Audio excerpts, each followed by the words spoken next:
Hello. Oh no, it paused the music. Ah, dang it. I forgot I had that set up. Oh, dip. Hang on. Oh, dip. Here we go again.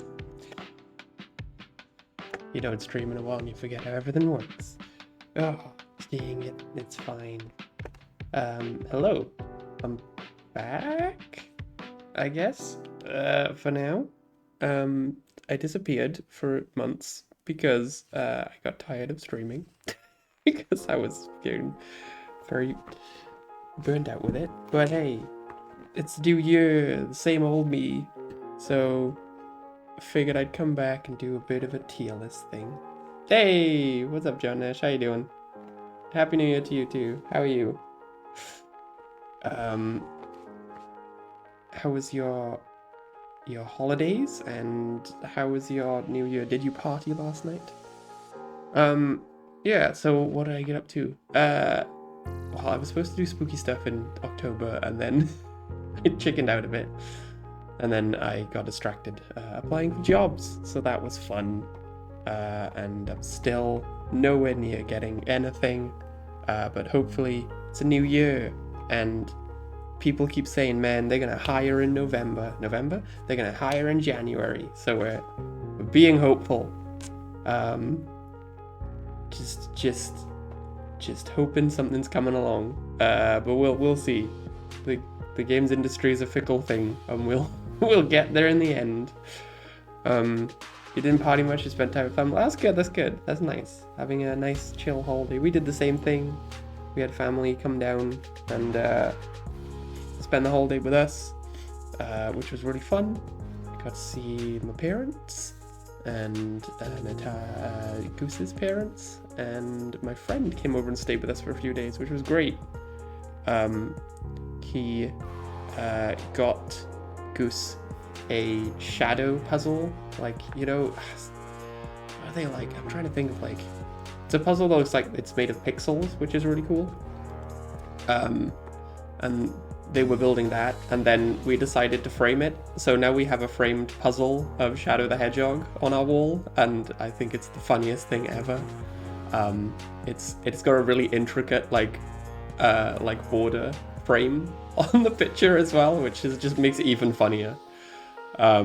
So that's high art in our house, is a pixel puzzle of Shadow the Hedgehog. Yeah, hopefully, yeah, we'll get something, John Nash. It'll probably be fine. I'm not bothered. We're good. I just, you know, hopefully something comes along. The games industry is a very weird thing, but we'll get there. We'll get there. So, for today, as a thing that I wanted to do in December, but totally messed up because people came over. And that's not them messing up, that's me messing up. I was like, it'll be fine. Look, people will come over and I'll get like maybe an hour or two to do this. And then that never manifested itself. So here we are in the new year making this happen. So what this is I am going to go through every single game that I played this year. This is every single game I played this year. They're not all games from this year, just to make that clear.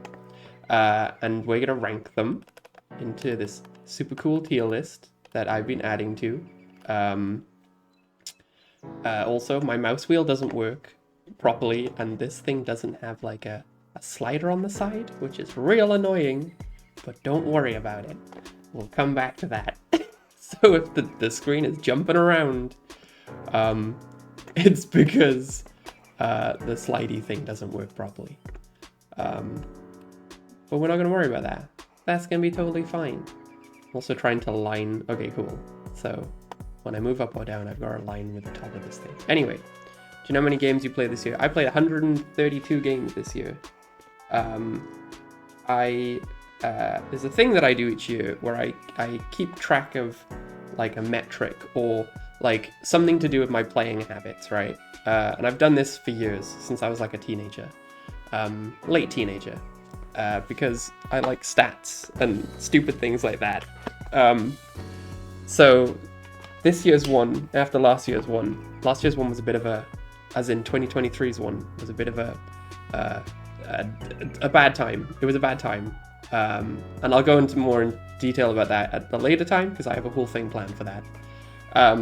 So this year was more of a chill thing, where I got a little diary, and I just wrote about the games that I played instead of like keeping track of other metrics. So, you know, it's more of a chill thing. So yes, I have like a count of what I played throughout the year, what I finished, and a bunch of other different stats, because I'm a stupid nerd, and sometimes I get excited about numbers. Anywho, yes, 132, and of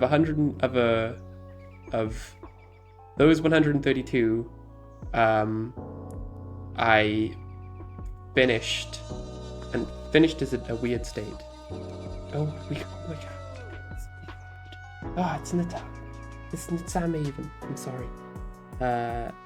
Happy New Year to you too, Goose. Thank you very much. The 84 months, that's a long time. I didn't even stream for many of those months, but thank you for sticking with me. Thank you for believing in me. I appreciate it. I hope you're doing well. I know you're only in the other room, but it's very funny. I have no idea. So of the 132 games I played this year, I finished 99 of them. And finished is a weird state because I deem a game finished when I am done with it. And sometimes that could be like, okay, I've played this and I had a great time, and that I'm done with it and I never want to play it again. There's plenty I'll go through some, and there's many examples within this. But there are others that I want to go back to and actually play properly. And I'll highlight some of those too. So just to go through the rankings, as you can see, we have games of the year. There may be one game of the year. There may be multiple games of the year. We should not say there is only one game of the year, because that's ridiculous. So we have games of the year, and games of the year are games that came out in 2024. So only games that came out in 2024 are eligible for this. And then we've got new to me game of the year, or games of the year. This is a game that's been released any other year, but I only played it in 2024. Yes. So things that I've played previously, spoiler alert, Splatoon, will not go in here because I've played that for years. So it's not new to me this year or in 2024. It's new. It was my game of the year when that got released in 2022, maybe 2 years of Splatoon. 2022. Yeah. But Splatoon is still an awesome game. And then our next ranking is awesome. As you can see, each of our rankings here begin with A, B, and C. I had to... Splatoon 3 is the game of the year every year, but for this example, it can't be. And we sorted them to A, B, and C tiers. So there's A for awesome. This is a game that I really liked, but I didn't like enough that it could be in any of the games of the years, or I love it a lot and it's just going to sit in awesome. Next we got B, which are games that I didn't really enjoy, but were never like great, or maybe they didn't realize their full potential. And so maybe I probably walked away from it or was very much like, I don't get it. I don't know why I like this. I don't know why anybody likes this, but people do like it, so there you go. And then here we got Crummy, which is dedicated to games that I just hated. They were not very good, and there could be reasons for that. Whole bunches of different reasons. But if you're in Crummy, then you did something wrong, and I'm angry at you. That's where Crummy games belong. But that's fine. There's probably not many of them, to be honest. It takes a lot for a game to really offend me. But hey, maybe we'll get 1 or 2 in here. And then this category, I kind of added this because there's a few games that I played this year that I definitely feel were just like, this is cool and interesting, but it's just not for me. It just ain't for me, bro. And so that's why we got this category. It's not that the games are bad or awesome or amazing, it's just that I can see there's potential in them, but when I'm playing it, I'm just like, I don't like this. Like, this isn't for me. So yeah, that's it. shall we get started?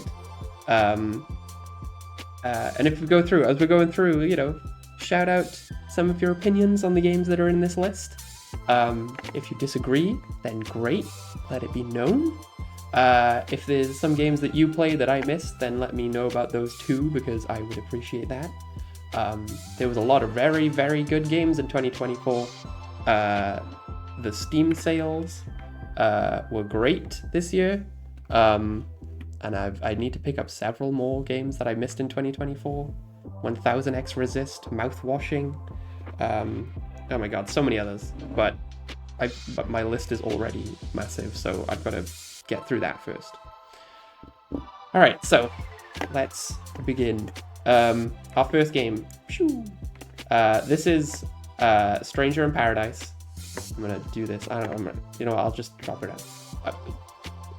Stranger in Paradise Final Fantasy Origins.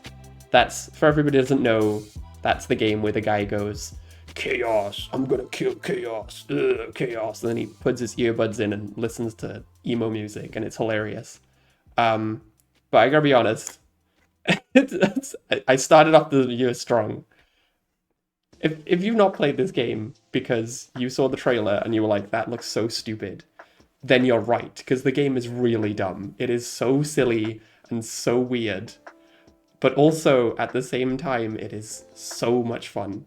Of all the games that I played this year, it is an RPG. It's an action RPG. It's a Souls-like, but less on the Souls, more on the like, because the game is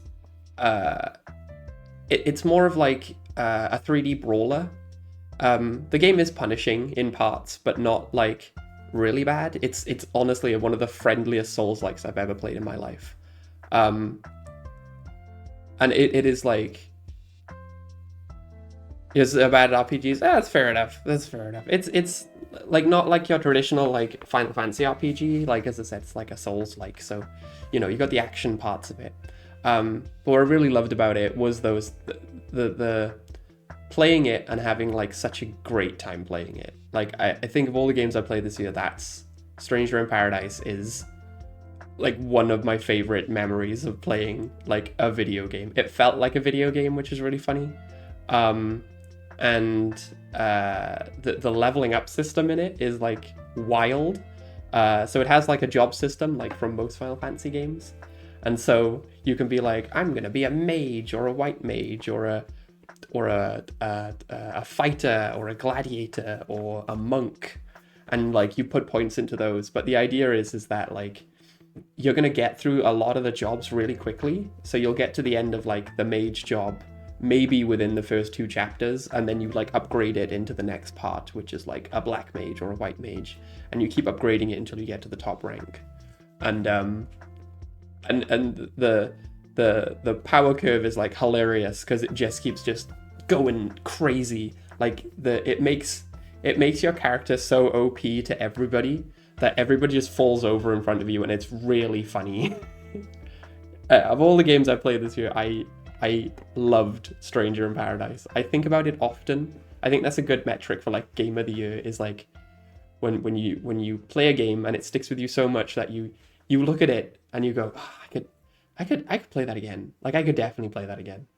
I've been waiting for the DLC for Stranger in Paradise to drop to like nothing so I can grab it. And maybe I will this year because it's a new year and I'll come back to it. But yeah, 100%. If you've not played Stranger in Paradise, please go play it. I know it's silly. I know the chaos thing is hilarious. I know he puts his earbuds in and he listens to emo music, and it's really funny. But it is 100% worth playing. Like, totally worth playing. Yeah, Stranger in Paradise. My first new-to-me game of the year. Next, we got Splatoon. What can I say? It's Splatoon. It still continues to be one of the best games I've made.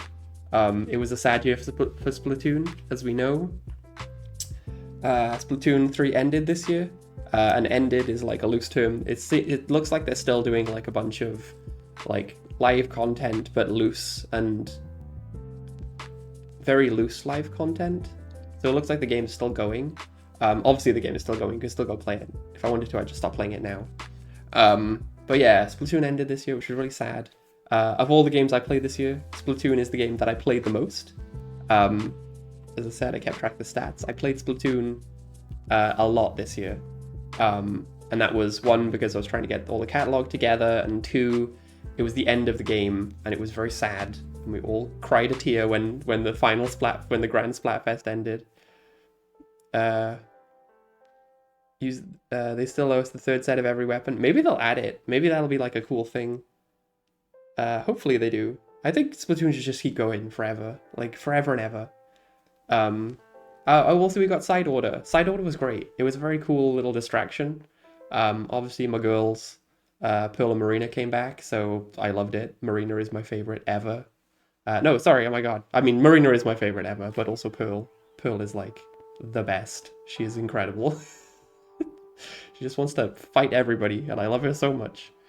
But yeah, Splatoon was a good year. It was a good, yeah, oh yeah, John Ash, I know, right? Like, it was very sad that Split Side Order was something that, was very quickly over, but I did enjoy it. I do, again, it's a game that I do think about quite often, where I'm like, I could play Side Order. Surely Side Order counts for games for 2024? Technically, I was going to say, like, oh, it could go in here because Side Order came out, but the more I thought about it, I was like, no, I'm not going to do that. I'm not going to do that. So I'm not going to do that. It can sit in Awesome. Hang on.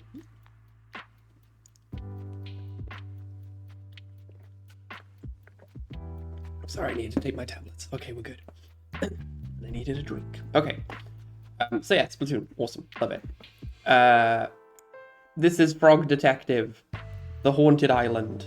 I did grind it for a while, but I got it beaten super quick. But it's Splatoon roguelike, which is sick. Yes. It was an interesting direction to take Splatoon, with the roguelike and the yeah, with roguelike parts. I enjoyed that a lot. I was surprised how well it worked, and lots of the systems in it was very fun. Anywho, Side Order's great. You should play Side Order. This is Frog Detective and the Haunted Island. That's going to sit in Awesome. I'm pretty sure this game is free.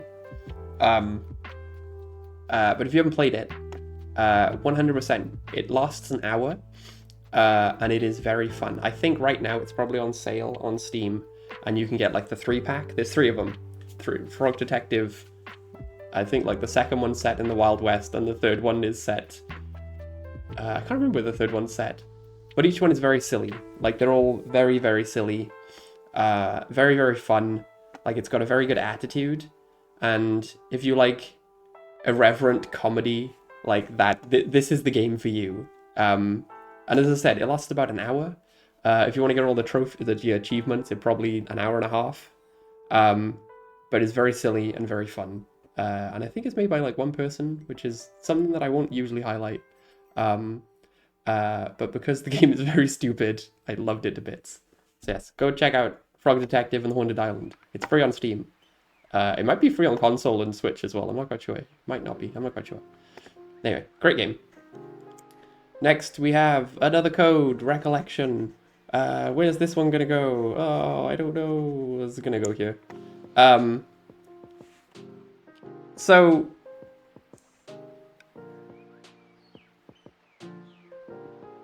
you could, actually, John Nash. I mean, it is free. The Haunted Island is free. So you don't have to buy it. But I guess if you bought the 3-pack, maybe you could. I don't know how that works. But you could, yes. But you shouldn't. But you could. You know what? You should. Do whatever you want. It's all good. Anyway, another code, Recollection. So, I think in isolation, the Another Code games are very good by themselves. I think the first one is a really good, like, showy, offy thing for the DS. If you didn't know, so Another Code Recollection, to kind of go over this, is like remakes of the... No, they are remakes. I don't know what I'm doing this for. Remakes of the game from the DS and the Wii. And they're just straight up, like, copy and pasted from them with better graphics. And obviously there's no touch controls or motion controls, which is weird, but that's fine.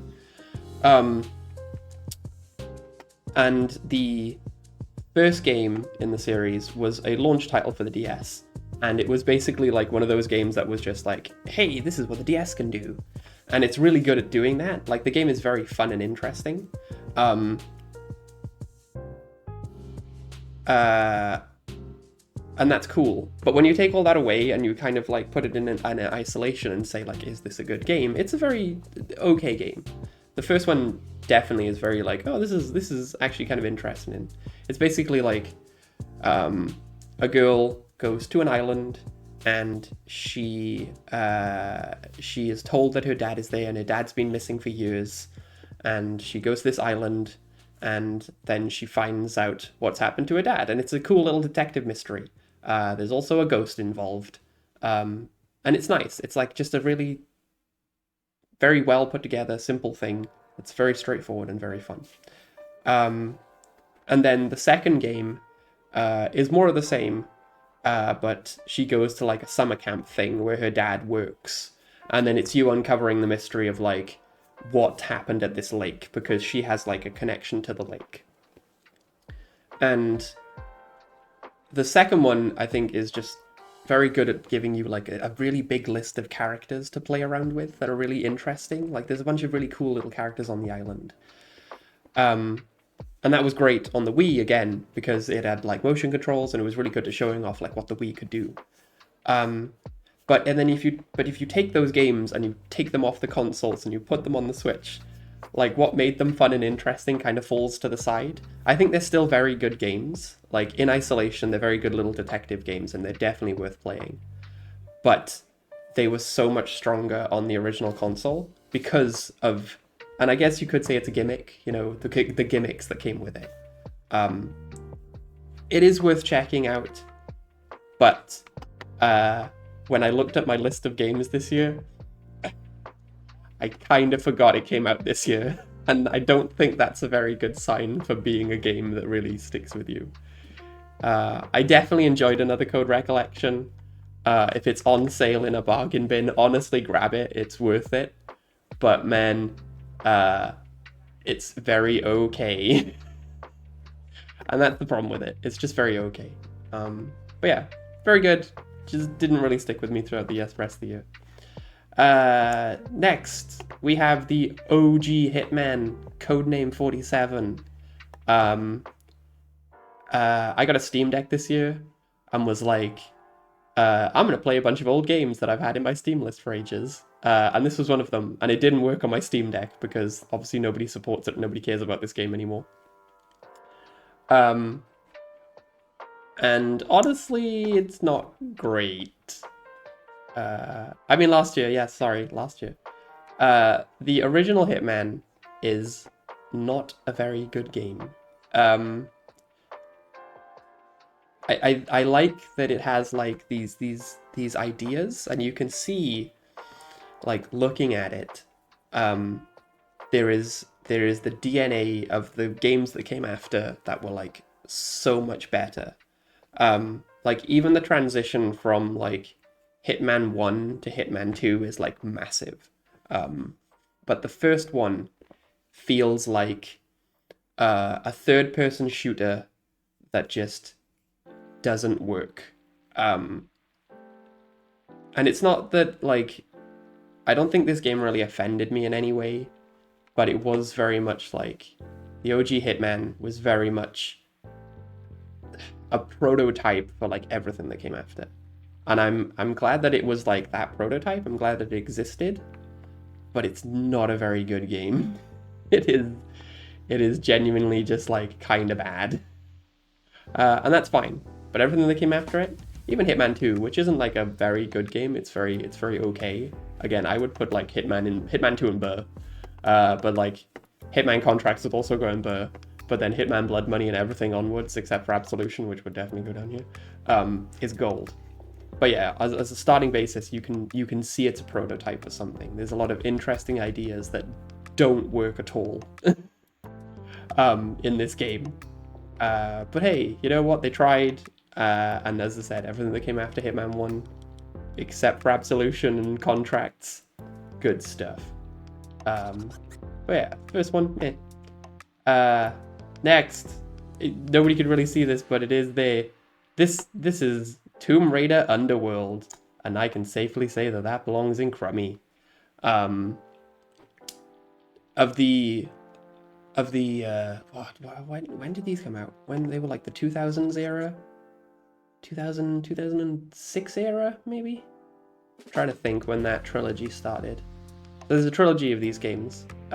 This is the Tomb Raider 2006, I think, collection essentially, and that was like Tomb Raider Legend, Tomb Raider Anniversary, and Tomb Raider Underworld. From what I remember, I enjoyed Legend and Anniversary quite a bit, and I only played Underworld this year because it was like sat on the side and it'd been sat there for years, and I was like, all right, I'm gonna play it this year. So I sat down and played it, and man, it is just rough. 2008. Okay, cool. So I think it would have been like maybe 2004 to 2008, because I think that's maybe when that trilogy came out. I can't remember. Anyway, man, it's so rough. If you like underwater levels, then this is the game for you.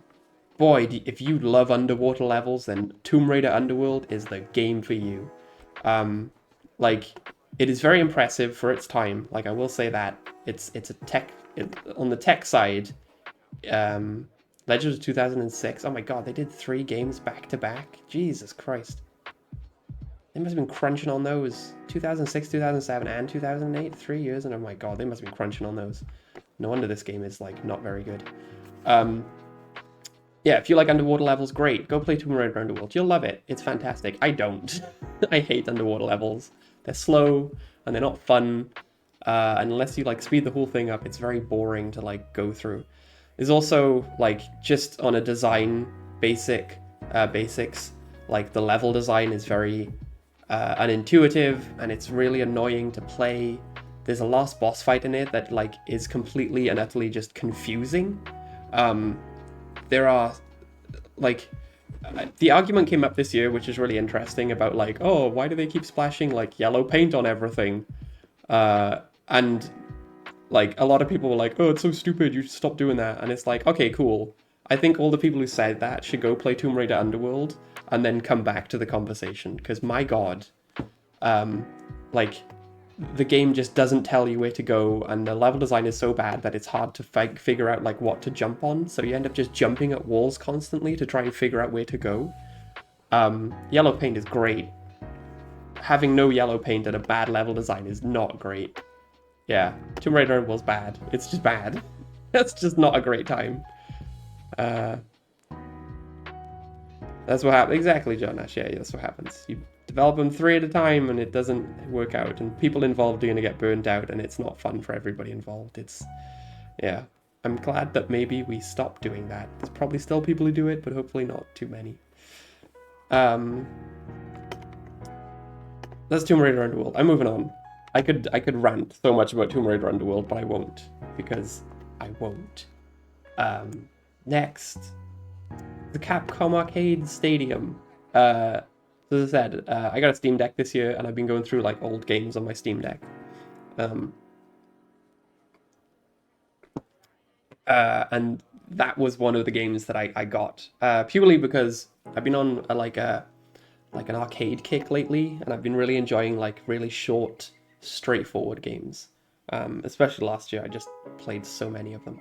And Capcom Arcade Stadium is basically like a collection of old Capcom, like 80s to early 90s arcade games. And you got like real big hitters in here, like you've got Street Fighter, you've got Ghosts and Goblins, or Ghosts and Ghouls, or Ghouls and Ghosts, whichever one it is in here, and it's fantastic. Played it through many times. I love Ghouls and Ghosts. It's incredible. You've got, oh man, what was that? There was a great shmup in here. I can't remember the name of it right now. It's called like Prototype or something, and it's beautiful, incredible, like SNK level pixel art, and this like cool mechanic where you have a pilot and you have a gunner, and you can mix and match the pilots and gunners together to get like different combinations. And it's super fun. Oh my god, dude, I'm so glad I found that game. So glad I found that game that I forgot the name of it, but man, it's really good. And yeah, just a bunch of like, you know, fighting games and brawlers and shmups and platforming games. Incredible collection, like 100%. I don't think there's a dud in there. For me, the fighting games don't work, but they're not bad games. It's just that I don't like fighting games. So, you know, that's kind of sucky. But man, I played through everything. I give everything at least a try. They also have a sequel to this, Capcom Arcade Stadium 2, which I didn't get to this year, but I will get to it eventually. And that's got a great selection of arcade games again, just fantastic stuff. But yeah, if you love old school arcade games, 100% pick up both of them, Capcom Arcade Stadium. I'm just gonna check. I don't think I have it in here. Oh no, I do. Okay. Yeah, Capcom Arcade Stadium, 100% worth playing. Definitely grab it. Great collection. And I think it's always like super cheap as well. Like I think it's like, I don't know how much it is in the Steam sale right now. I'm gonna check because I'm gonna be a cool person. Yeah, and I'm not gonna throw my phone on the floor.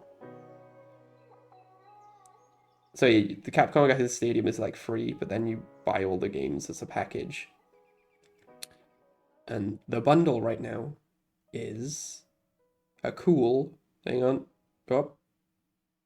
Well, it doesn't tell me the price, so there you go, whatever. But the bundle is cheap on Steam right now, so go grab them, both of them, they're great. Next, it's Vampire Survivors. What can I say? It's Vampire Survivors. If you haven't heard about Vampire Survivors, then you've probably been living under a rock. Fantastic game. Brought the, I can't remember what they're calling it. Are they calling it Bullet Heaven now or something? Bullet Heaven genre to all of us. Really fun, really interesting. I don't know if I can say really much about Vampire Survivors. I still haven't finished it because I don't know how the last level works, and I've been trying, but it just doesn't work for me. So there you go. But yeah, you should definitely play it, Goose. It's very fun.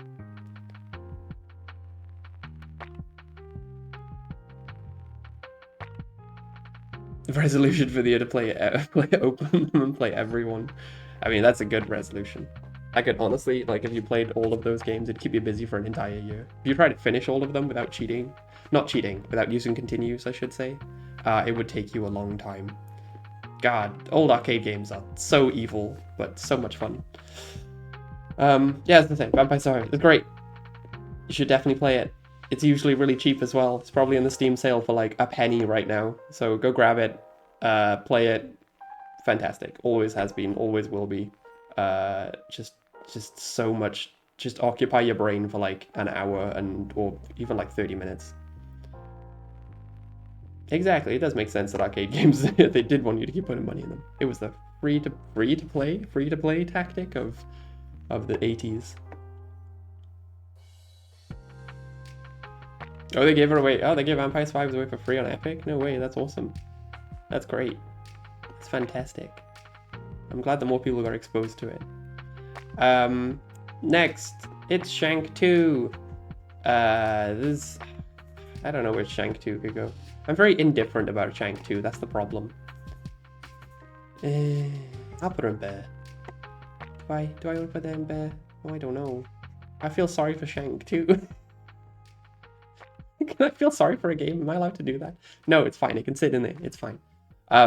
Shank 2, the sequel to Shank. Shank, if you haven't played them, two of the games, honestly, they're basically the same thing. I think Shank 2 has co-op. I think that's the only real difference. And obviously, like, a story. They're just side-scrolling beat-em-ups. They're from Clay. If you don't know who Clay are, they're the people who made Don't Starve and Oxygen Not Included and Shadow of the Ninja. Clay are a fantastic company. They make very good games. Shank 2 is not an exception. It's just very okay. And that's fine.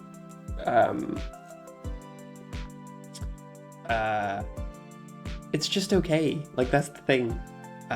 Like, you just walk around and you stab people with your shank and you beat them up with a chainsaw. It's very bloody, it's very gory, it's hilarious because it's so over the top. It's just okay. I don't really know what I can say about Shank 2. Do you like brawlers? Then great, play Shank 2. That's it. I don't think it really adds anything from the first one either. Like for me, if you put like Shank 2 and Shank 1 together, like a random screenshot from each of them and was like, which one's the which? I'd be like, I don't know. I don't know. But yeah, they're worth playing though. If you like a brawler, pick them up. Again, as I said, they're probably super cheap in the Steam sale, so grab them. Oh god, what was this called? 60 Seconds Reactomised.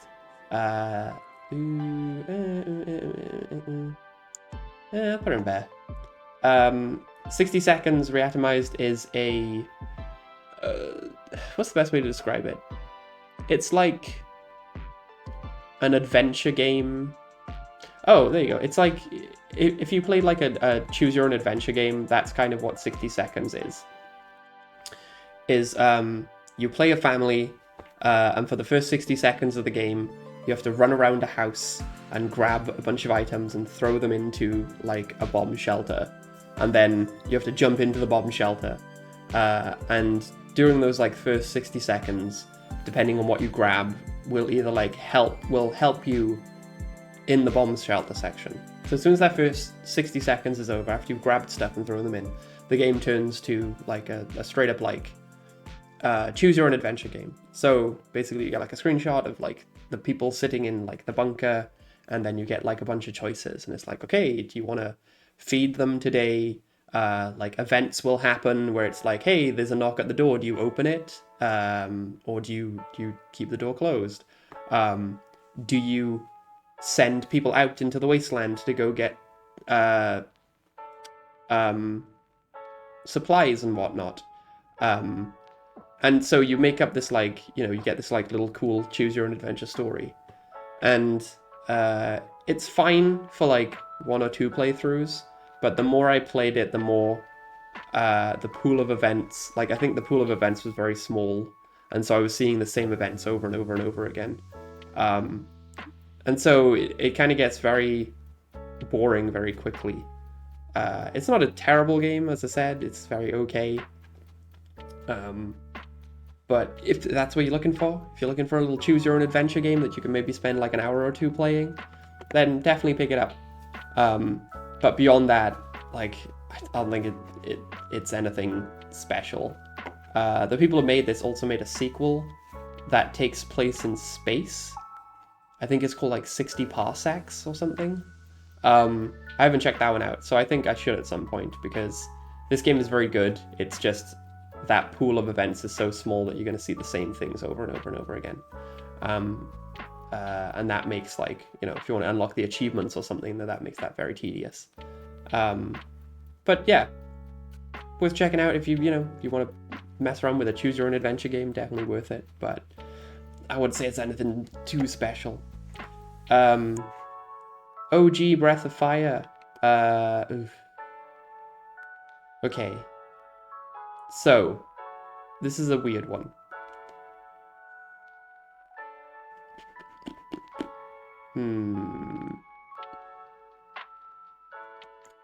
Yeah, I'd put OG Breath of Fire in there. If you don't know what Breath of Fire is a game series from Capcom that they haven't made a sequel to in, it has to be like 10 years now. No, probably even more, actually. PS2 era? God, yeah, like 20 years we haven't had a sequel to Breath of Fire. And the first one came out on like the SNES in like 1980... No, it was the SNES, so it would have been 1993, I think? And it's like it's the basis of like an idea, right? And that idea is like, hey, what if we made like an RPG where during combat the main character could turn into a dragon? And as a fan of dragons, I love that. It's great, super cool. And so that's like what this is realized in the first one, is that it's a very bare bones RPG story where you have to save the kingdom from an evil force. If you've played one RPG, you've heard this story many times. But the caveat is, or like the main selling point of the game is like, oh man, our main character can turn into a dragon. Isn't that cool? And for me, I love that. It's incredible. Great. It was 1993. Great. Cool. Yes, I'm good. 10 points for me. As a basis of an idea, it's fantastic. As a strong RPG, it's very okay. Like, you can definitely play it and enjoy it, but it does fall into the traps of, like, it's an early SNES RPG, so at some point the game's just going to be like, it's going to tell you, hey, you need to go to the Kingdom of Flippy Floop. And I'm only going to tell this once. I'm only going to tell you once that you've got to go to the Kingdom of Flippy Floop. And if you don't pay attention to that, then you're going to be lost forever. Also, the Kingdom of Flippy Floop is on the other side of the map, and you have to go through 1 million random battles to get there. And it's like, great, cool, thanks, man. So it falls into those trappings. I will say, though, Breath of Fire 2, a better game. Breath of Fire 3, incredible. Like, 100% one of the best games ever made. Breath of Fire 4 is a goddamn masterpiece. Like, it is one of the best games ever made. And I'm, like, I don't know why Capcom has not re-released it on modern consoles. I don't understand how they've just left Breath of Fire 4 to rot on the PlayStation 1. It is genuinely one of the greatest games of all time, and nobody has played it. If you played Breath of Fire 4, you know how good it is, and you'll be like, oh my god, it's one of the best games ever made. Release Breath of Fire 4 from the PlayStation 1's clutches, please. They remade Breath of Fire 3 on the PSP, but they didn't remake Breath of Fire 4. I don't know why. Maybe there's like a conflict issue. Maybe there's a licensing issue. There's a lot of like anime cutscenes in PlayStation in Breath of Fire 4. So maybe like the people who made those cutscenes own the license to those cutscenes, so they can't re-release it. Like, that's the only thing that I can think of that would like stop that coming out. Anyway, I'll stop talking about Breath of Fire 4. It's a masterpiece. Go play it. It's incredible. Great game. Breath of Fire 1, it's very okay. Also, if you want to play Breath of Fire and you own a Nintendo Online, Nintendo Online thing, it's on the SNES collection on there, so you can play it there. 100% worth playing. It's just, if you're looking for an RPG that's very slow, then just check it out. Next, we got Riviera. This is going in awesome. It would go in this section, but there's a mechanic that I don't like and I don't understand. But it is a very good game. Riviera, another RPG. As there's a pattern. I love RPGs. I can't tell you how much I love RPGs. They're my favorite. I got this on the PSP version. I was gonna play it again earlier. I was gonna play it in like November, December time, but it turns out my PSP is just totally like crapped out, and I need to get it sent off to be repaired. But also, if you do want to play Riviera, it got released on Steam and like modern consoles like early December. So if you want to play this game, it's out now on those modern consoles and you can go play it. I should actually maybe pick it up at some point. Maybe not right now. Let's have a look how much it is in the Steam sale. Probably not. Probably a lot. Oh. It's £25. We can wait. I'll get the PSP fixed first. So yeah, as I said, this is a usual RPG. The main gimmick with this game is that you have items. It's based on like using items in combat, right? And the characters learn abilities by using items, which is cool. That's interesting, right?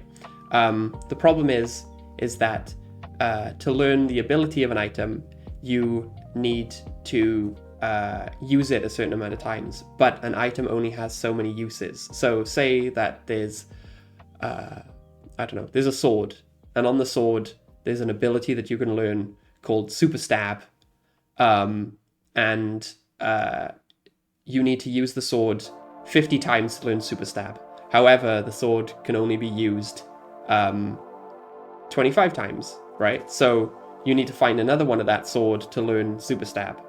And at that point, I was on board. I was like, okay, that's interesting. It's like they can gate powerful abilities behind things by like staggering when you get that item. Or you could say like, hey, I want to learn Super Stab.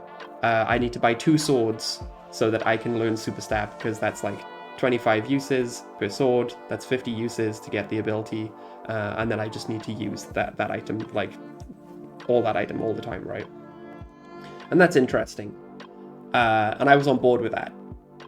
But then, like, maybe just at the end of the first chapter, the game like turns around to you and says like, hey, we've got a training mode in this game, and if you want to learn Super Stab now, you can totally just hit like training mode, and basically anytime you use a weapon or an item in training mode, the number of uses doesn't go down. So basically the game is like, all right, just go in this training mode and grind out these items for the next like however long.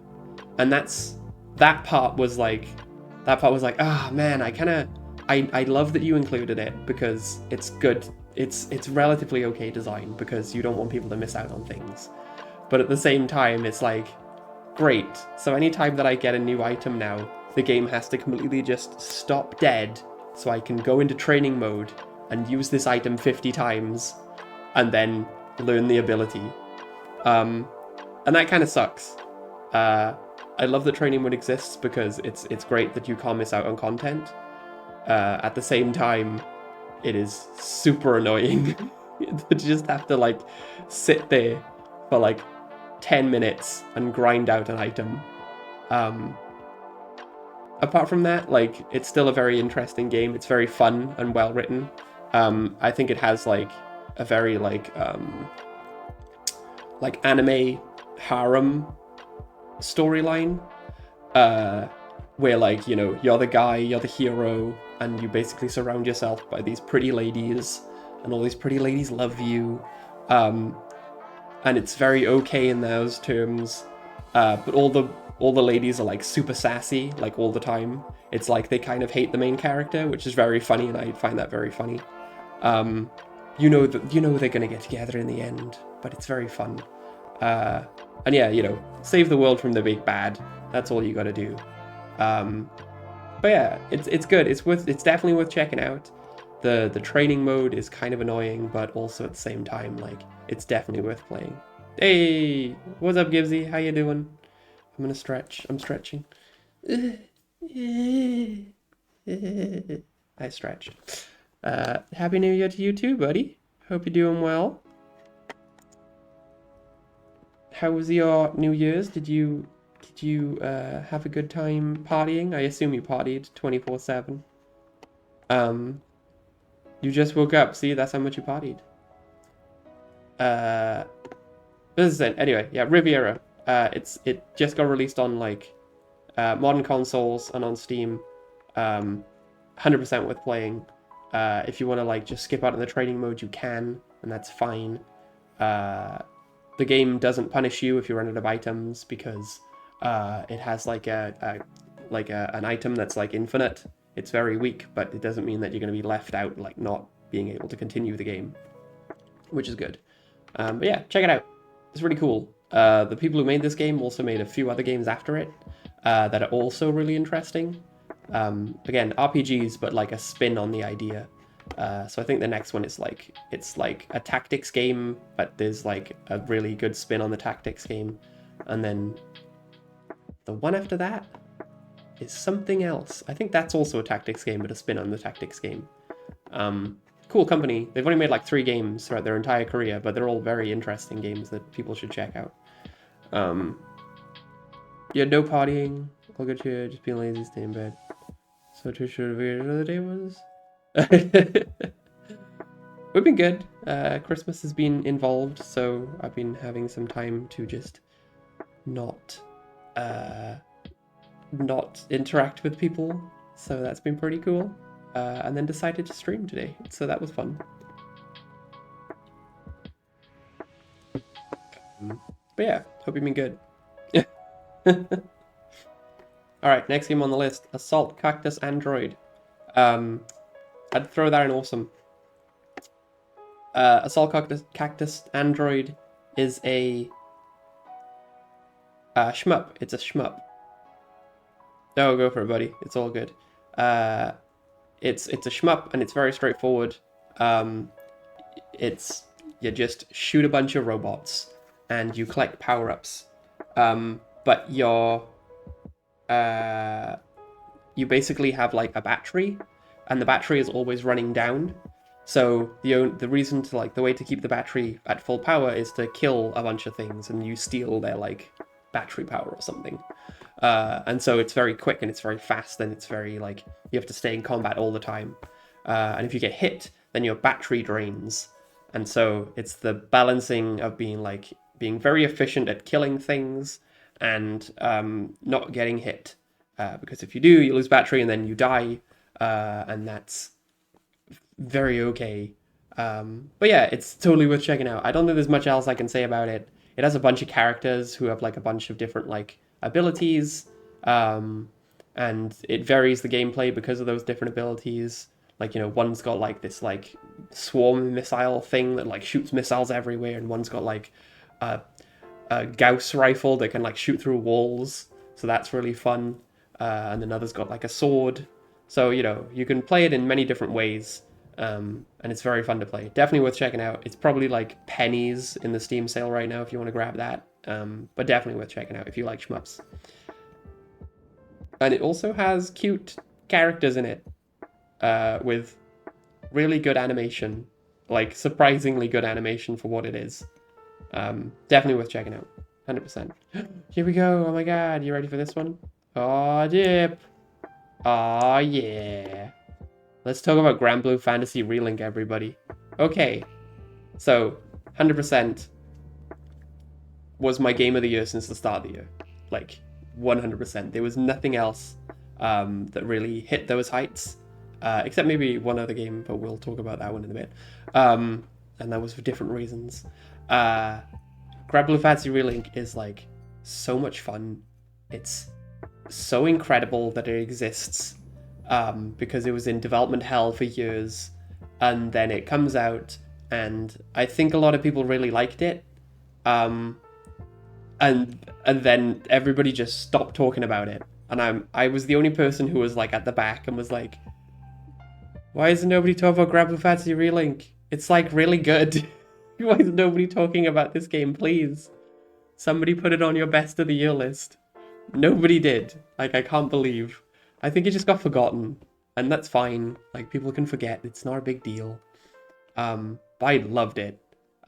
Again, as a testament to, like, the games that belong up in these two categories, I think about Granblue Fantasy Relink all the time.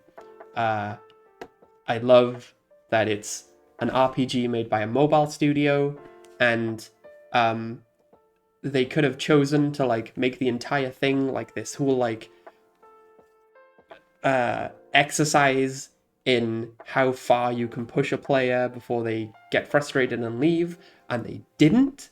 Like, everything that you learn as a mobile developer, like, they left on the side until you finished the game, and I love that they did that.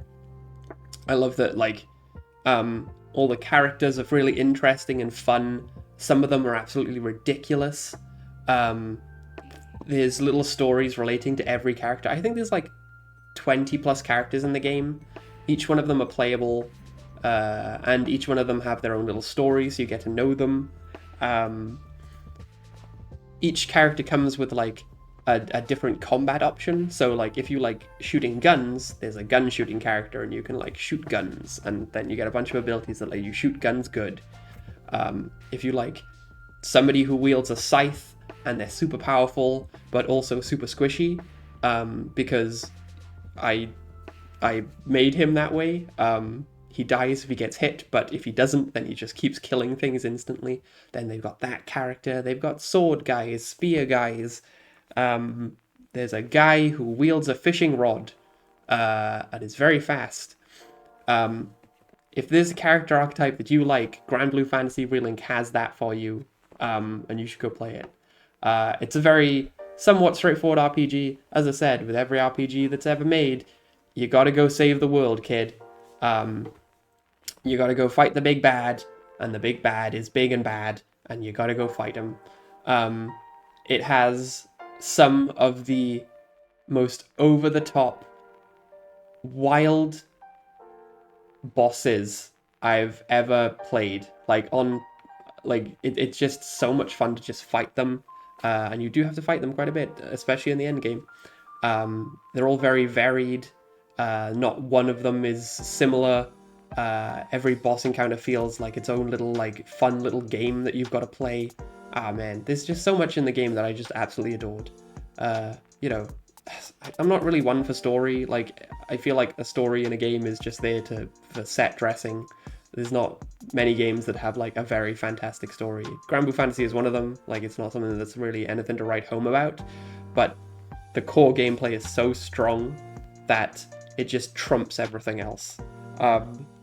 When you finish the story, when you're all the way done with it, they have little epilogues, so you can get to know what happens afterwards, which is nice, and that unlocks super bosses, and ultra powerful versions with new attacks and everything of old bosses, which is super fun to play. And yeah, from start to finish, great game, really fun. Then end game is super fun and interesting. I had to stop myself from playing it in the end. I unlocked all the trophies and I still kept playing afterwards, which is a testament to how good a game is if I finish the game and I've got all the trophies and I'm still going back and playing, that's gold. That is gold tier. And that was what I was with Granblue Fantasy Relink. It was a game that I had to walk away from, because I was just enjoying it so much and it was taking up a lot of my time in the end. But yeah, this is on all modern consoles, so Xbox One and PS4, Xbox One X, sorry, PS4, PS5, and PC. Again, if it's on the Steam sale and it's super cheap, grab it. You will have a great time. I'm really sad they didn't add more content to it. I would have loved they added a bunch of post-release characters. So there's 3 extra characters you can unlock, and all 3 of them are OP as hell. There's a woman who has a bow, and she can one-shot bosses from halfway across the map, and it's really funny when somebody shows up and does that. It's also, the whole game is co-op, up to 4 players, I think. So you can play the entire game with 4 friends, just have a blast playing it. I can't say enough about Granblue Fantasy Relink. I'm really sad that nobody else talked about it throughout the year. I was expecting it to be on at least 1 or 2 people's Games of the Year list, and nobody put her on there, and I'm so sad for it, because it's 100% worth playing. Everybody should go play Granblue Fantasy Relink. It's incredible. I loved it to bits. I still love it. I want some more content so I can play it again. Definitely go play it. Really interesting. Really fun. Can I say more about it? It's so good. Please, just everybody go play it. Next, we got Suika Game. Look, I'm just gonna put it here. Suika Game. It was the thing that blew up on TikTok. I think in 2023. We played it again in 2024 because it's very fun. It's got a great song. I don't think any much more you can say about it. It's a great game. You have to fill a little box with fruit, and every time you match, I think it's 2 fruit together, they turn into a bigger fruit. And you gotta keep all the fruit in the box, and that's it. It's very easy, very straightforward, very fun to play. Great game. Not much else I can say about it. Super hot. Again, fantastic game. Time moves when you move. So it's it's a first-person shooter. You shoot a gun, and then time moves, and then people shoot you, but you can move out of the way of the bullets. Super cool and super fun. Really good idea. That's really realized. It doesn't feel like a gimmick as much as it is part of the game itself. SUPERHOT came out a million years ago now, but still super fun. I jump into it every now and again when I'm annoyed at stuff, and I'll jump into it and it'll be a game that I'll be like, oh yeah, cool, this is fun. Still fun. It also has a weird hacking minigame, which is very interesting. It reminds me of The Path of Neo. Not The Path of Neo, what's that other game? Enter the Matrix, where it has a weird hacking minigame. Very strange. But great. 100%. Play Superhot. Ah, God. Here's one. So, yes, you are, Gibbsy. Yes, you are. This is Fist of the North Star, Ken's Rage. And I would, any other time, throw this into Burr. I'd be like, as a game as a whole, it's a very much a Burr. It's a Musu game, so if you played like Dynasty Warriors or Samurai Warriors or what's it called, like Gundam Breakers or something, or One Piece Unlimited, you've played this game because it doesn't change. And any other time, I would throw it in Burr, right? But it does something that just offends me so much, and that's why it goes in Crummy. If there was a tier below Crummy, it would be thrown into that tier, and just banished from the world. So it's a Musu game. You know, as I said, you played Dynasty Warriors, you probably played this. You run around and you punch a bunch of dudes in the face, and because it's Fist of the North Star, they explode in blood, and it's hilarious. And halfway through the game, I was playing it and being like, this is okay. It's a Musu game. I don't really care. Like, whatever. It's just a crappy Musu game. But then you get through, and I was really excited because you play as like these super buff, like macho dudes, right? And they're like over the top, like they got muscles on muscles. And I was like, oh man, I can't wait to get to the girl character, because when I get the girl character, she's gonna be like the same. She's gonna be like, oh, I'm so buff and like, oh, I'm gonna beat people up. And I was like, oh, hells yeah, this is gonna be so cool.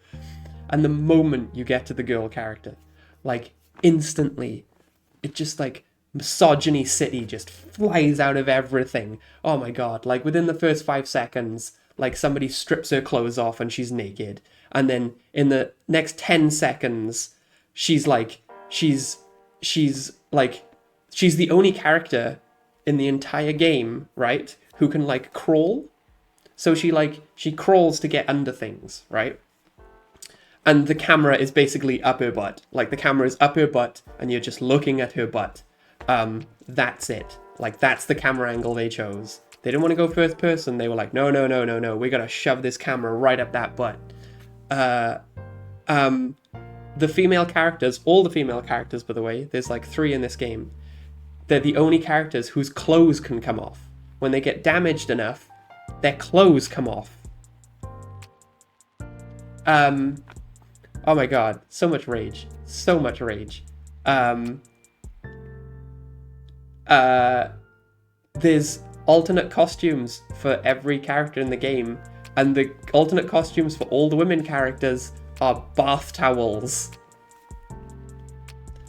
Oh my god, I hated it. Like, it just hit the point. Like, that was, I was having fun up until that moment. Also, oh yeah, it does the thing, right? It does the thing where, oh yeah, I'd say, just so you can avoid it, it's called Fist of the North Star, Ken's Rage 2. Oh yeah, up to that point, the female character in the game as well, by the way, right? She was this like badass who was like defending this town on her own. She was like for 10 years, right? For 10 years, she defended this town on her own. Nobody messed with her because she was a badass. And then as soon as the main character shows up, suddenly she just forgets how to fight. She's like, oh no, oh man, this man's muscles have rotted my brain and suddenly I don't know how to fight anymore. And I'm just, oh my god, it's just so much rage. Just so much rage. And it just turns out, like, honestly, like, I should have known better, because it's just Fist of the North Star. And if you've watched the anime, or you've seen the movie, or you've read the manga, Like, it's just the same as that. It's like a one-to-one retelling of the manga. And I should have expected it. But it just, I don't know. I was really excited and really enjoying it, and then up until that point, and then it was just pure rage from there on in. Like, the game, the Musu side of it just got really boring, and anytime I had to play it, because obviously I was playing it for trophies, because I'm an idiot, anytime I had to play it, I was just like head in hands, just like, when can this be over? I hate this so much now. Like, it's so impressive how, like, you can just ruin a game by just being shitty. And that's what it was. It was shitty. Anyway, don't play it. It's crap. It's a terrible Musu game anyway. Just play any of the Samurai Warrior games. They're amazing. Don't play this. Awful. Terrible. Fist of the North Star Ken's Rage 2. Worst game I played this year. Awful. Next. Dude. 20 Small Mazes. Bang. Slam that up there. What are the games of the year? 20 Small Mazes. Is a free game. You can go onto Steam right now and download it, and you should. Title of the game is just 20 Small Mazes. That's all it is. You play through different style mazes in like different configurations, but they're all really smart. There's like just a straightforward one where you basically, like, I think the first one is basically like move dot to other dot, and that's it, and you move the dot and you solve the maze and it goes great. And then like that maze falls away, and then there's like 19 other mazes behind it, and you've got to like move them around, and sometimes you need to like intersect the mazes so that they can like, so you can work the mazes together to get through like a bigger maze. Just really slick. Again, free. If you want to go play it right now, just go download it on Steam. Super sweet, super clean UI, super fun to play. I think it takes maybe an hour or two. It has 19 great levels, and then it has one sliding block puzzle. So, I should honestly throw it down into crummy for having a sliding block puzzle, but I won't. Fantastic. Just look up for a solution for the sliding block puzzle, because sliding block puzzles can go die in a pit. Fantastic, go play it. Amazing. It's Hollow Knight. We're just going to put her in awesome. I think I started this on PlayStation 4 this year, and I didn't finish it, but I played it. It's Hollow Knight. What can I say? It's one of the best games I've ever made. Like, obviously it belongs in its own tier of masterpiece. It's still incredible after all these years. It's one of those games I think about quite often, and I have to not play it, because if I would play it forever. Incredible. Okay, controversial one. This is Hotline Miami 2. Everybody knows? No. Oh, sorry. Yeah, so maybe I should give some context. These are all the games that I played this year. Not all of them come from 2024. Obviously, like, Breath of Fire came out in 1993. But this is the 132 games I played this year. Not all from this year. So this is why we have a Games of the Year. This is for like games that got released this year. And so that's why that sits there. And then you got New to Me games of the year. So these are for games that I didn't play, that didn't get released this year, but I played for the first time. And so those get like added to the New to Me games of the year. And then everything else is kind of like a hodgepodge of whatever else I played. But yeah, just to give context for that. I know new people are here, so we should give context. This is the 132 games I played this year. Probably a controversial one. Hotline Miami 2. I still love it. It is very good. But this year I did unlock, I did go and get all the trophies in the game. And I gotta say, replaying it, I came to a big realization that the game is very okay. It isn't one of the best games I've made. It's very okay, and I think the pinpoint reason for that is what you have is a game that feels like the prototype of Hotline Miami 1. And I keep telling people this. But what you get is like, a lot of the game is very strong because it's very interesting. You know, there's a lot of it that's super cool and super fun. Like, I think the level design is super strong. I know a lot of people complain about, oh, there's too many windows, but also like, there's a lot of ways to deal with that, and I don't think that's bad. I think the level design is very good. I think it's on par, if not a tiny bit better than the first one. But the way that the game like falls over is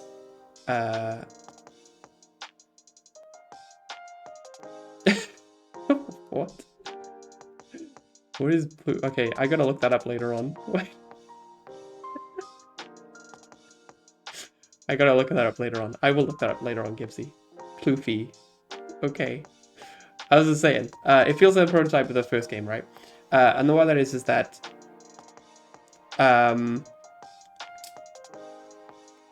they wanted to like give you a bunch of characters to play as, and that was cool because it introduced the world to Ash and Alex, who are still my favorite characters in anything ever. They are two people who wear swan masks, and one wields a chainsaw and the other one shoots guns, and it makes for a very fun experience when you play as those characters. Of all the characters in the game, those are the two who are like technically the most interesting and really fun to play as. But what that means is like in the second game, there's no like degree of difficulty that the player gets to choose, because your pool of characters and the pool of like options you have is like really small, right? And if you compare that to the first game, where in the first game, the game was like difficulty was controlled by like the mask that you chose at the start. What you get is like a choice of difficulty based on the player. And what I mean by that is that if you wanted to play the first game in ultra hard mode, what you would do is that you would take the first mask, which is Richard, which is the chicken, and it doesn't give you any extra abilities, and it doesn't make you special. It's basically you against the level, right?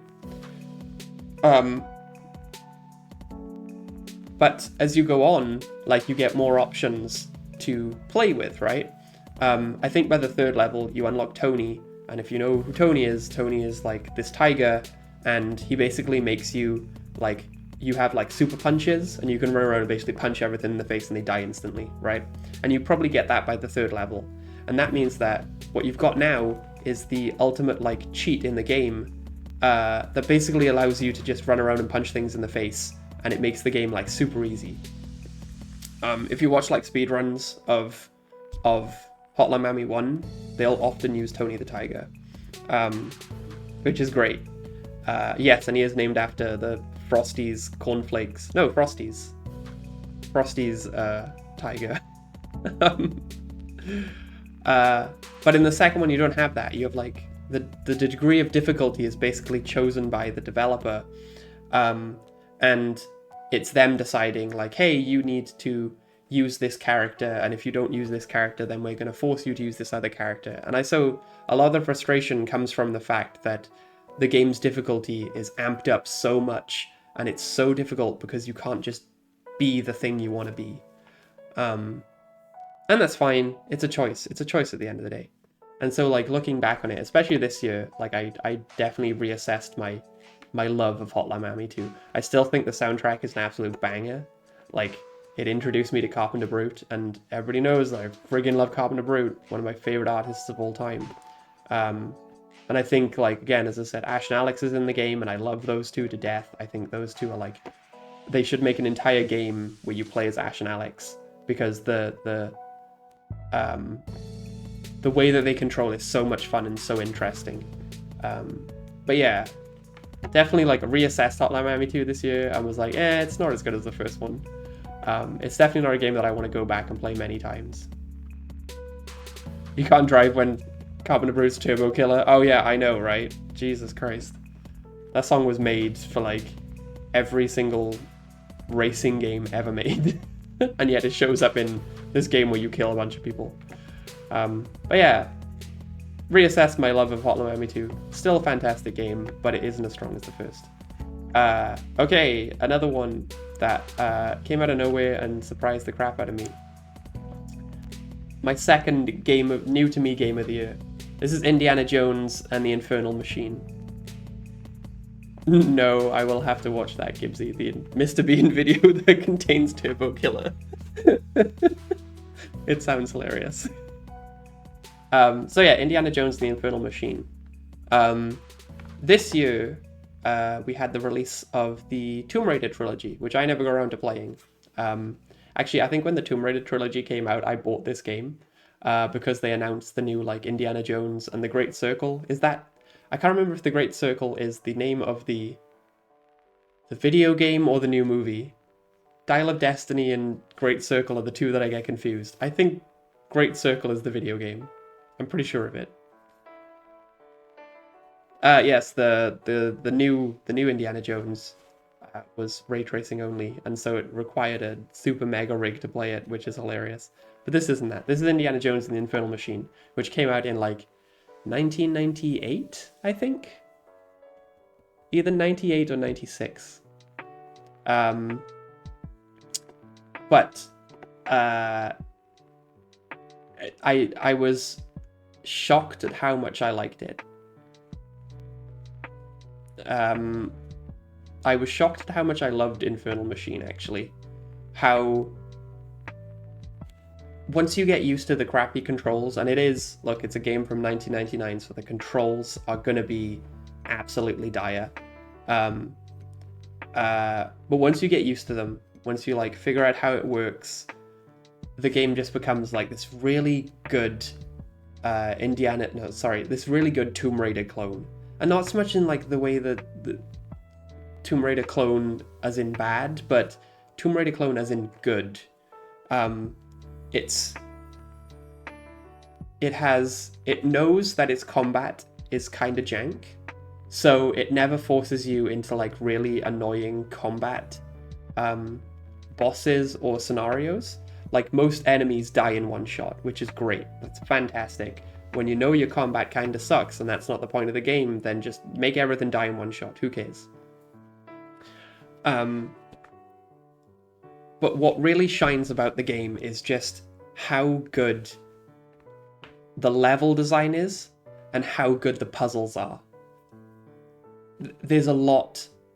Like, every single level is super interesting. Every single level, like, uses like a gimmick that is really interesting. The final level is probably one of the most insane puzzles I've ever played in my life. It's so weird and so strange and so big, and it does get to the borderline of like being, oh, this is kind of frustrating, but at the same time I was like, oh no, this is kind of cool. So it does. So I'll warn you about that one. The last one is a bit frustrating, but fine. And just, yeah, like every single level I played, I was just surprised at how much I enjoyed it. There's one level in particular as well that I feel like a lot of people should highlight. It's one, I can't remember what the level's called, but it's got like 3 pyramids in it, and basically you have to like, it looks like it's very clever in that when you start the game, it looks very basic, like the level looks tiny, and you're like, oh my god, what the hell am I supposed to do here? And then as you're exploring, you find that you can get inside the temples, and then the majority of the level takes place underground. And so you're running between these 3 temples, trying to like get these 3 lights to line up, so that you can solve this puzzle. And it looks like, I love the fact that it's so basic on top, and then underneath is this like complex labyrinth of like places you need to get to, and it works so well. Like, I'm just shocked at how good the game is. If you want to play this, by the way, it's on Steam. I would recommend the GOG version, because it's GOG and they usually do a bunch of extra stuff to make sure it works on your PC. There is, I will point out, because this caught me out a few times, if you have like an external hard drive plugged in, or you have a Bluetooth device plugged in, the game doesn't run. I don't know why. Like, even people online, I like looked this up, even people online is like, we have no idea why.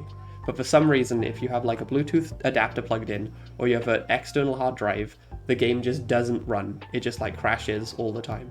And honest to God, like, you remove that stuff and it just works fine. It works perfectly.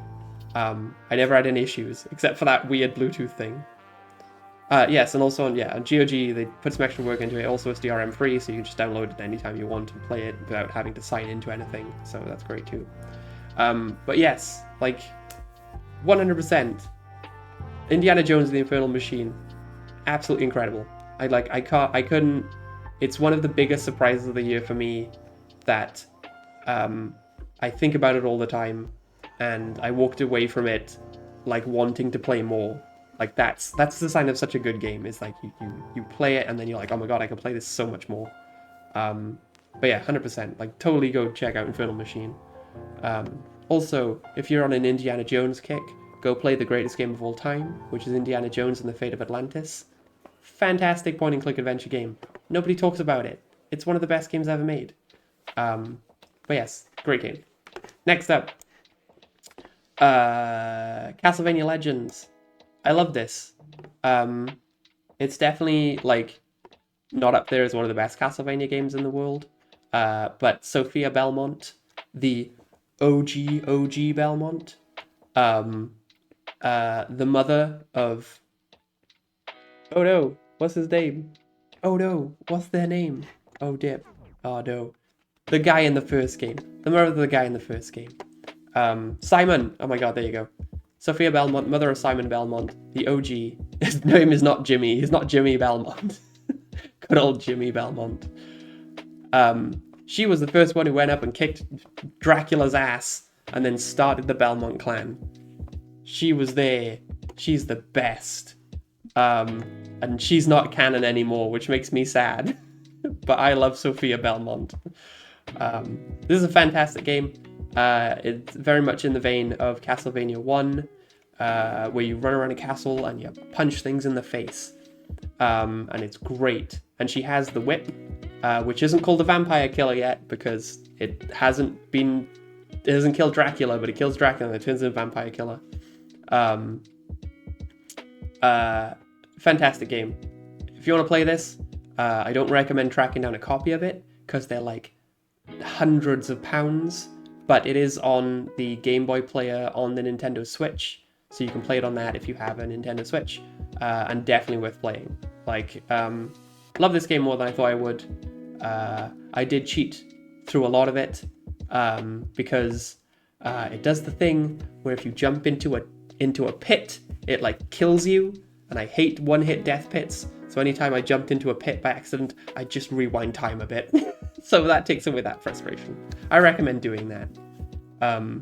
It makes the game a lot more fun. Fantastic. 100% worth playing. It's on the Switch if you want to grab it and play it. Really easy to play as well. Next is Streets of Rage 2. You can go in awesome. It's Streets of Rage 2. I always thought that the first game was the better game. And then I actually sat down and played Streets of Rage 2 properly this year. And boy, that second game is very good. It is very, very good. Again, I think a pattern to me this year is like playing older games and then just like having like playing older games and just being like, wow, how good they are. Like, I'm just shocked at how many older games that I'm just like, wow, this is solid. This is like a 10 out of 10. That's Streets of Rage 2. As we all know, the Streets of Rage soundtrack, oh god, what's his name? Oh no, hang on. I gotta Google this. I hope this doesn't mess anything up. Streets of Rage composer, Yuzo Koshiro. He made the soundtrack. Banger soundtrack. If you want to get anything done in life, put on the Streets of Rage soundtrack and you will get that thing done instantly. Productivity goes through the roof. The level design is really fun. There's a lot of really silly, gimmicky levels. There's one level where you fight a xenomorph, but like a Wish.com xenomorph, because obviously they couldn't have a real xenomorph in the game. And that's very silly and very fun. There's just honestly, like from start to finish, solid game. Stick it on easy mode as well, because if you put it on anything else, it's like playing through an arcade game and it becomes very tough. But if you stick it on easy mode, it's a fun little brawler. 100% recommend it. Very good. Where can you get this? So, unfortunately, for some dumb reason, Sega decided that they were going to pull all their retro games from all their platforms. So it's hard to get Streets of Rage 2 now. But I think it might be on the Nintendo Switch, on the Mega Drive / Genesis player, I think. Maybe not play this many games in 5 years. Yeah, there's 132 games. I'm sorry. I'm sorry.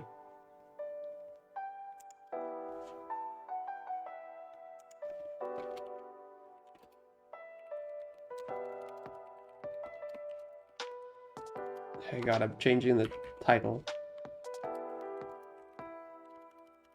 There you go, I changed the title. There you go, cool.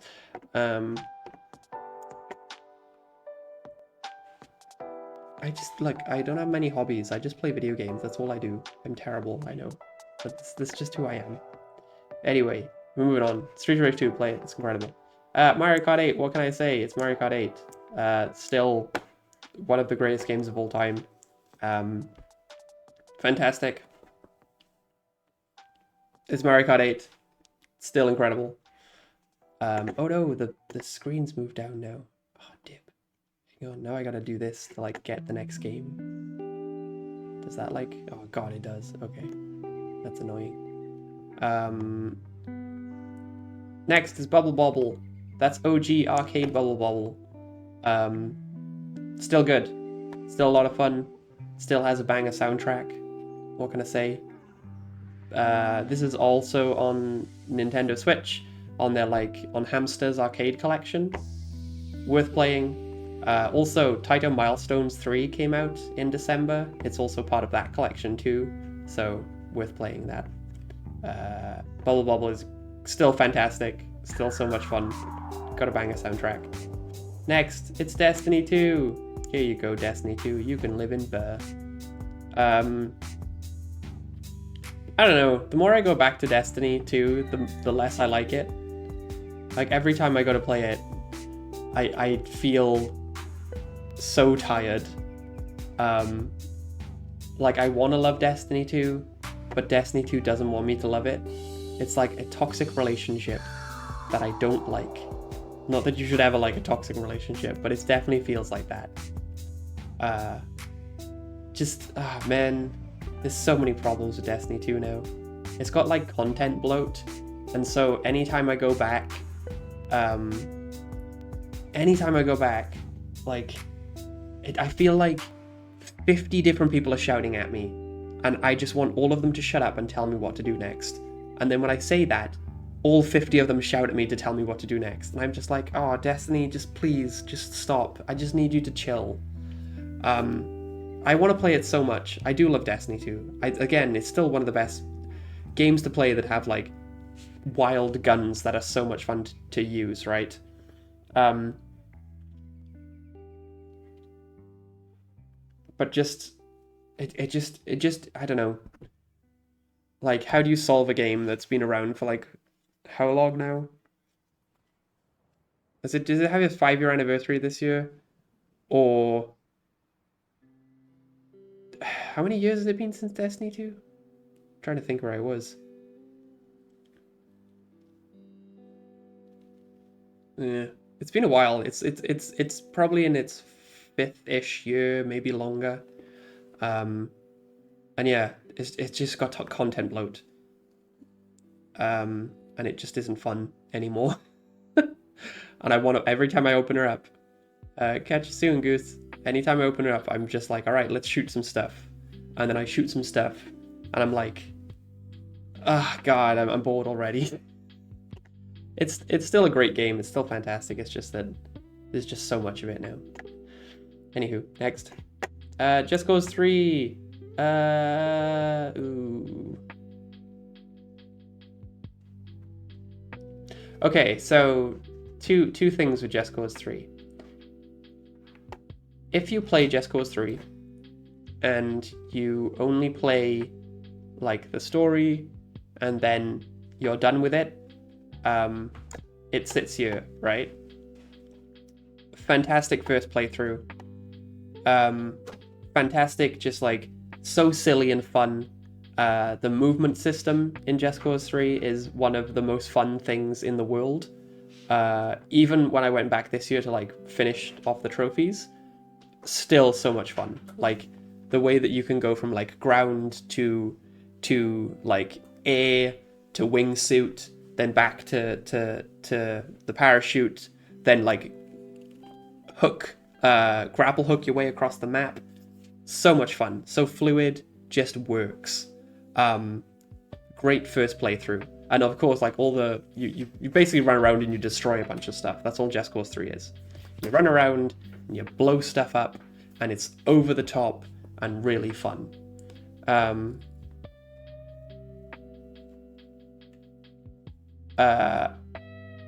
that's great. If you go back and do the trophies, however, it drops down to a bear. And that's what I did this year, so I'm going to rate her on that. The game is like super frustrating when you do the trophies because you have to do like all the challenges, and all the challenges feel like they were done by the QA department who have like played the game for like, 3 years at that point probably, and had become the best video gamers in the world. And so all the timings on everything is like super tight. And so when you need to like cross the finish line of a race and you've got this like maxed out super powerful car, like you're crossing the finish line with like milliseconds to spare. And it just feels very unfair at times. And I'm just like, man, could you not have been like a bit cooler with this? Could you not have been a bit more fun? So yeah, that was a bit of a letdown. But anyway, still good. I'm gonna be right back because my throat's going and I'm running out of oxygen. And so I'm gonna go get a drink. Because to gain oxygen, you have to drink water, obviously. So, BRB, hopefully this doesn't stop the music.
Okay. Oh no, I think oh no. I think the button on my microphone is breaking. I had to press that a few times. Oh no, please don't break. Here's my music. It's not working. My music has stopped. Music, why have you stopped? Tengo dolor de cabeza. Okay, we're back. Where were we? Oh, cool. I get to talk about two of my favorite things from the year. Okay, so technically these shouldn't be on the list, but I put them on the list anyway because I want to talk about them. So, this is Bury Arcade Club. So I would put this up here. I put this up here. If there was a higher tier, I would put it up here. Bury Arcade Club is a place in Manchester where you get to play a bunch of old arcade games. Like they have the largest collection in Europe, I think. I think they have the largest collection in Europe. Like over 300 arcade cabs. This is the second time we went there. Second time we went there was this year, and it's still incredible. It is one of the best places I've ever been in my life. As somebody who loves arcade games and loves arcade cabs, like the people who run it just love arcade cabs and all that stuff as well. I managed to talk to one of the guys who owned. I talked to the owner, I think, and like as I was talking to him, he was like carting through like a half gutted version of like Crazy Taxi. And I was like, oh no, what happened to it? And he was like, oh, somebody just left her on the side. We went to pick it up. And like they go and they pick up old arcade cabs from like all over the UK apparently. And I was chatting to him about it. He was like, yeah, if you see any, just let me know. And like the people who run it just love it. But if you want to go there, like go there. I think they've got two. They've got one in Manchester and there's one someplace else. But if you're in the UK and you love arcade games, go to Bury Arcade Club. Just incredible. Some of the stuff they have there. Do you want to play the 2-monitor version of X-Men that came out where you can have 8 players on one screen? They have that. You want to play the 4-player Simpsons arcade game? They have that. Bury, Leeds, and Blackpool. There you go. 3 locations in the UK. Bury, Leeds, and Blackpool.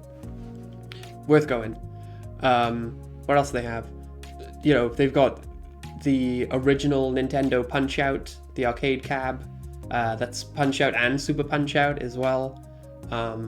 They've got like OG Donkey Kong, OG Mario, Ghouls and Ghosts. Like any arcade game you can pretty much think of, they have, and it's worth going just to play. And it's like you pay at the door. I can't remember how much it was. I think it was like £17 or something maybe. And you get to stay there all day and just play on arcade games. Anytime I go to Manchester, have to go to our arcade club, Bury Arcade Club. If I lived in Manchester, I would probably spend the rest of my life there and die happy, and it would be amazing. But yes, go there if you can. The next one is Power Up. This was another event that we went to, and again, it's mostly I just want to highlight these things. Basically, there's hey boss, how you doing? Power Up Gaming is an event at a bunch of museums. You overslept the tier list. It's okay. It's all good, boss. Don't worry about it. I should have notified you in advance. I didn't think. Also, it's the new year, and I'm the weirdo who decided to stream on the 1st of January when everybody was probably hungover and tired anyway. Yeah, thank you, boss. I appreciate the 7 months of subs. I appreciate it. You're the best. Happy New Year to you too, boss. Power Up Gaming is a thing that happened in the UK. It's still going on, and it's going on at a bunch of museums in the UK. And basically, you go and you pay, and you get to play on like a bunch of old old games consoles, right? So I think they have from the original Magnavox Odyssey, all the way up to, I think, PlayStation 4. I don't think, when we were there, I don't think they had a PlayStation 5 or an Xbox One X or a Switch. I think they went up to PlayStation 4. I think. I might be wrong on that. I didn't pay attention to the newer consoles. I was like, all right, anything that's like when I was born, that's what I'm playing. But it was cool. Like, just you get sat there. There was a great time where like they had a bunch of Xboxes set up, Xbox 360s, and I got to play Halo 3 in a LAN game with a bunch of like different people who I didn't know, and it was awesome. We were just sat there for like an hour playing Halo 3 against a bunch of randos who were like sitting just down the row from me, and we were all trying to figure out who was like the best player. There was one guy who was just like absolutely annihilating everybody, and we were all trying to figure out who it was, and it was just like this kid on the end, and like he was just like laughing to himself because he was just kicking our asses, and he was just like a little kid. It was really funny. It was like, wow, that kid's like amazing. But yeah, it was cool. Like, if you go, like, there's one in London, there's one in Manchester, and I think there might be one in Edinburgh. So if you're in the UK and you love video games and you're in any of those cities, like, go check them out. Like, 100% worth checking out. Also, I just want to say, I don't mean to criticize, because it takes a lot of effort to set up this event, but a lot of the older consoles, they just, like, plug them into LCD TVs, and so the frame rate on them is really bad, and the input lag is really bad, and they probably need to get a bunch of scan converters to like get that sorted out. But you know what? The fact that you can play these older games in like this really cool setting is really cool, so I'll forgive them for that. If I was running the event, I would order a bunch of OSSCs and I'd plug all those bad boys in, and those games would play perfectly. But that's just me. But don't worry about it. You know, it takes a lot of effort to set up this kind of thing anyway. So the fact that it exists is a miracle in itself. Why are you spending your vacation being cold, boss? You gotta, you know, where's the blankies? Where's the heating? Where's the hot chocolata? Chocolata, that is definitely a word. Hope you're doing well anyway. Hope your vacation was great. Oh my god, are people going back to work today? No, they won't go back to work today. What are they? They go back to work tomorrow.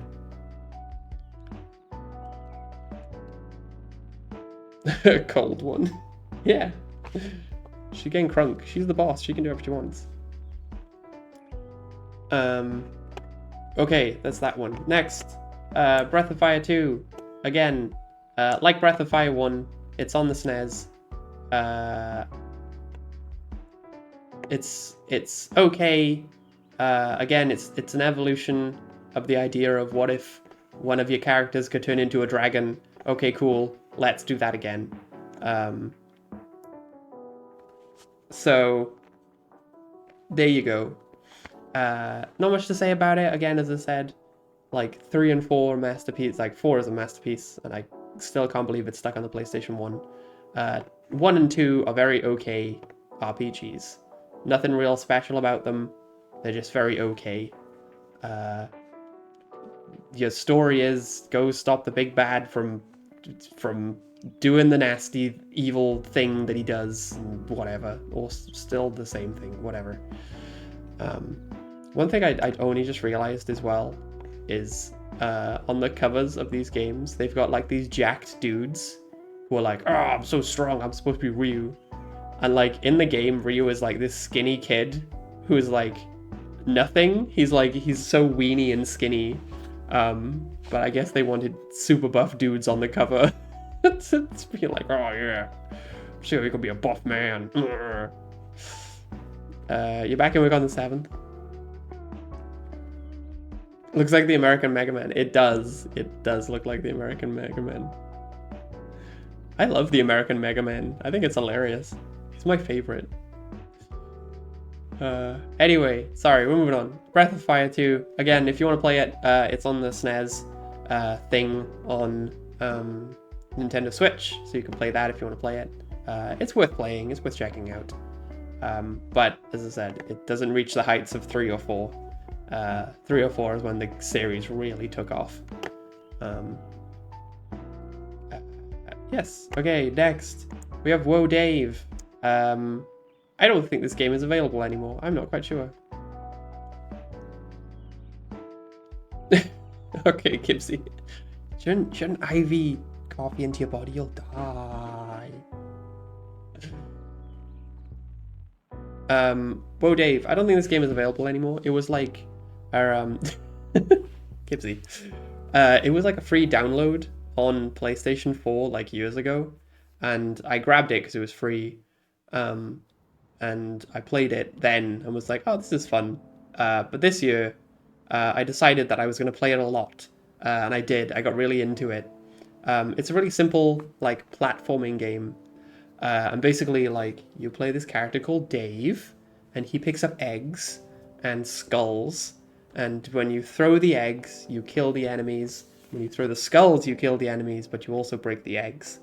And it's like just a high score game, right? And what you're supposed to do is like just survive for however long it takes. But the game is super difficult. So like the goal is to survive for 10 minutes. I've got to 6 minutes. And then that's as much as I've ever done across like years and years of playing it. It's super simple. It's super straightforward. It's really fun, like it is. It's just very frustrating at sometimes. But it's 100% worth playing. If you can still get it, I'm not even sure. Like, the people who made this, they're the people who made, what's that game called? Bit Trip Runner? They made Bit Trip Runner, and this is they made this as like a side project. And yeah, it's really straightforward, really simple, very fun. It's an awesome game, belongs in awesome. Very good. Enjoyed it very much.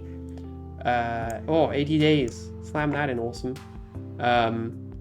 This probably would go to New to Me Game of the Year, but I don't think I enjoyed it as much as other people did. I know this won Game of the Year for a lot of people when it first came out. But for me, it was good. It's like very well written and whatnot. So 80 Days is like a visual novel, essentially, where you have to get around the world in 80 days. So if you've read like Jules Verne, is it Jules Verne who wrote Around the World in 80 Days? It's Jules Verne, right? I'm gonna Google it. Jules Verne. Yeah, there you go. Jules Verne wrote Around the World in 80 Days. It's that, but with like lots of really big steampunk elements. Like you go in a submarine and go under the water to travel like to different places, and you got like super mega powerful trains, and you can see in this image there's like this giant camel that walks across the desert, and then you meet like a bunch of like characters who somewhat share like the same historical like timeline, but would not be alive at the same time, right? You know, you meet there was a guy who was like an Irish boxer, and you get to fight him on a train, but he didn't live the same time as like another person. So it's very weird that they exist at the same time. But anyway, that's not the point. Yeah, and your goal is to just get around the world in 80 days. I didn't do it in 80 days because the game is hard. And the game doesn't like, you've only got like so much money and so many resources to spend to get around the world. And if you want to take out, like, you get to take out loans and stuff. You get to take out loans from like different banks, and then you have to pay them back eventually and stuff like that. So the game doesn't stop when you run out of money. Like, you just have to take out a bunch of loans so you can get the rest of the way. But it's really interesting. Like, if you want to sit down for a day and just play a visual novel that's got a lot of different choices in it and a lot of different outcomes, then you can't do wrong with 80 days. Definitely